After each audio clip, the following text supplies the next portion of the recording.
प्रिय बच्चों, महान व्यक्तित्व पुस्तक की पृष्ठ संख्या 85 खोल लीजिए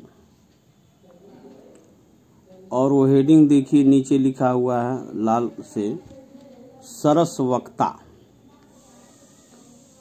हम लोग सर्वपल्ली डॉक्टर राधाकृष्णन भारत के उपराष्ट्रपति, राष्ट्रपति तथा भारत रत्न के सम्मान से, सर्वोच्च सम्मान से पुरस्कृत किए गए महान व्यक्तित्व के विषय में पढ़ रहे हैं।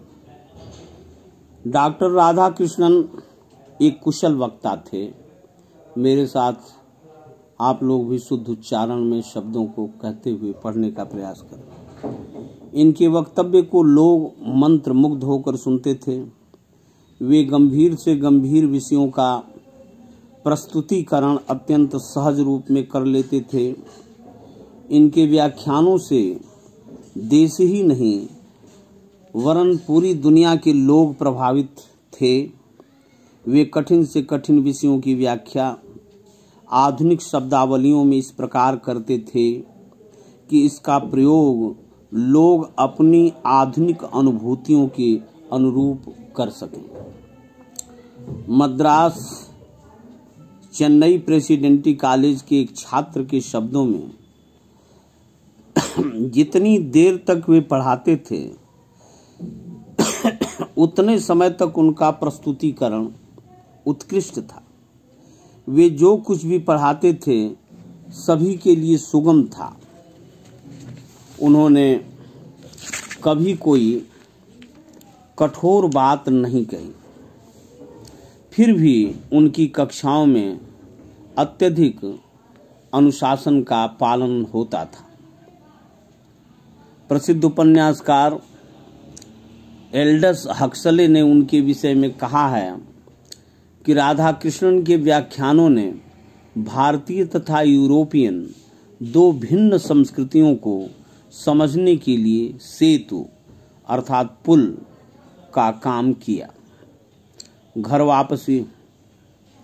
डॉक्टर राधाकृष्णन राष्ट्रपति पद से मुक्त होने के बाद मई सन 1967 में मद्रास चेन्नई स्थित अपने घर में सुपरिचित माहौल में लौट आए और जीवन के अगले 8 वर्ष वहीं पर आनंद पूर्वक व्यतीत किए। भारतीय दर्शन के प्रकांड विद्वान, कुशल राजनीतिज्ञ एवं अद्वितीय शिक्षक के रूप में विख्यात डॉक्टर राधाकृष्णन 17 अप्रैल सन 1975 को इस दुनिया से चल बसे। जीवन भर वे ह्यूम की सलाह एक दार्शनिक बनो, परंतु कीर्ति अर्जित करने के साथ ही एक मानव बने रहो पर चलते रहे।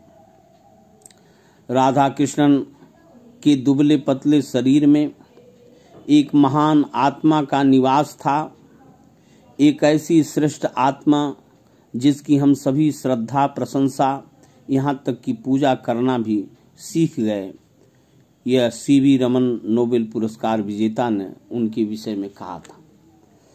अभ्यास के प्रश्न देखिए। निम्नलिखित प्रश्नों के उत्तर दीजिए। प्रथम प्रश्न, शिक्षक दिवस कब और क्यों मनाया जाता है? शिक्षक दिवस प्रत्येक वर्ष 5 सितंबर को मनाया जाता है और इसलिए मनाया जाता है कि 5 सितंबर सर्वपल्ली डॉक्टर राधाकृष्णन का जन्म दिवस है। इनका जन्म 5 सितंबर 1888 को तमिलनाडु के तिरुतानी गांव में हुआ था। चूंकि ये जीवन भर प्रशासनिक और संवैधानिक पदों पर रहते हुए भी मूल रूप से शिक्षक थे। अपने जीवन के लंबे समय में ये शिक्षण का कार्य करते रहे। और विभिन्न विश्वविद्यालयों के कुलपति का पद भी सुशोभित किए। इसीलिए इनके जन्म दिवस को शिक्षक दिवस के रूप में मनाया जाता है। दूसरा प्रश्न है, डॉक्टर राधाकृष्णन ने किन किन पदों पर कार्य किया? डॉक्टर राधाकृष्णन ने शिक्षक का पद, विश्वविद्यालयों में प्रोफेसर का पद, फिर विभिन्न विश्वविद्यालयों में कुलपति का पद, भारत के उपराष्ट्रपति का पद और भारत के राष्ट्रपति का पद भी पदों पर इन्होंने कार्य किया।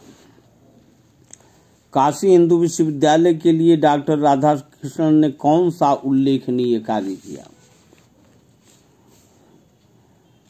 काशी हिंदू विश्वविद्यालय के लिए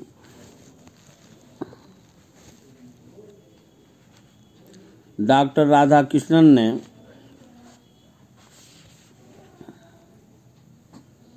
यह कार्य किया कि वे तात्कालिक गवर्नर सर मॉरिस हेलेट ने क्रुद्ध होकर विश्वविद्यालय को युद्ध अस्पताल में बदल देने की धमकी दी।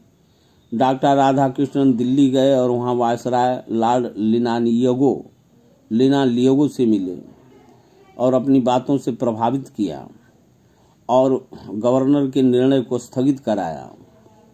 फिर एक समस्या आई कि क्रोधित गवर्नर ने विश्वविद्यालय की आर्थिक सहायता बंद कर दी, लेकिन राधाकृष्णन ने शांतिपूर्वक एन केन प्रकारेण धन की व्यवस्था की और विश्वविद्यालय के संचालन में धन की कमी को आड़े नहीं आने दिया। प्रश्न 3, काशी हिंदू विश्वविद्यालय के लिए डॉक्टर राधाकृष्णन ने हो गया।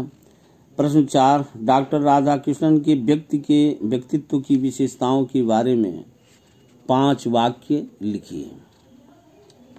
डॉक्टर राधाकृष्णन अत्यंत विनम्र, चरित्रवान व्यक्ति थे। कभी भी किसी भी पद पर रहते हुए कभी इन्होंने अहंकार नहीं किया, सबसे विनम्रता का व्यवहार करते थे। ये इनकी वाणी अत्यंत मधुर थी। कभी कक्षाओं में छात्रों को इन्होंने डांटा नहीं, सबसे प्रेम पूर्वक बात करते थे। ये बहुत बड़े दार्शनिक भी थे। प्रश्न नंबर 5, डॉक्टर राधाकृष्णन ने अपने आप को शिक्षक से शुरू करके राष्ट्रपति के पद तक पहुंचाया। क्या आपके आसपास कुछ ऐसे लोग हैं जिन्होंने अपने जीवन में सामान्य स्तर से शुरू करके बहुत तरक्की की है? ऐसे व्यक्तियों के बारे में पता कीजिए और उनके ऊपर 10 वाक्य लिखिए। मैं आशा करता हूं कि सर्वपल्ली डॉक्टर राधाकृष्णन के पाठ के विषय में बार बार आप लोग पढ़ेंगे और जो प्रश्न हैं इनके ऊपर उन प्रश्नों के उत्तर भी अपने होमवर्क की कॉपी में ठीक से सुंदर राइटिंग में लिखेंगे और उसे याद भी करेंगे। कल हम लोग अगला पाठ पढ़ेंगे।